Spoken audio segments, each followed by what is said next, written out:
you for joining us. I'm Pat Paris. And I'm Valerie Cavazos. But first, school safety. It's been a week or two since school started, and we've already seen 2 campus safety scares. Just within the last 2 days, extra security was placed at Palo Verde High School after a social media threat, and a student was detained for having a weapon at Santa Rita High School. And 9 News' Taja Davis spoke with a school resource officer about school threat protocols. Taja. We've found that there have been people who've been in the unfortunate position that they knew about it. In the majority of instances, there was somebody that knew that a threat had been made by the person who carried it out. Deputy Bill Farmer is a school resource officer at Cienega High School and says, as a student, do the right thing. If you come across a school threat, report it immediately to an adult or law enforcement. Have we investigated school shooting threats? Yeah, we have. Have we investigated a lot of them that are copycats that come shortly after a mass casualty incident that happens in our country? Yeah, that happens too.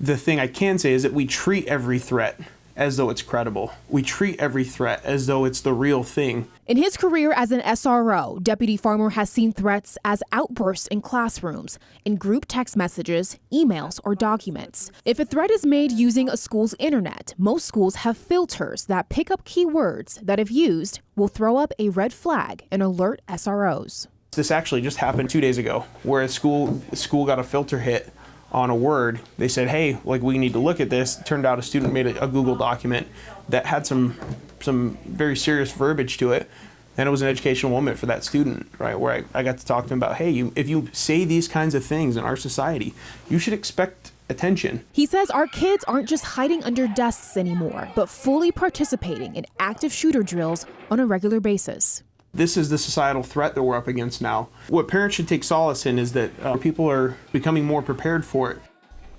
Now, each school district do have different policies on how they handle lockdowns and threats, but there are some major consistencies. Bill Phillips, who was very recently the head of the SROs with Pima County Sheriff's Office, tells us that he believes most of the districts they work with are working toward becoming even more consistent with their school safety protocols, making lockdown procedures consistent throughout each school.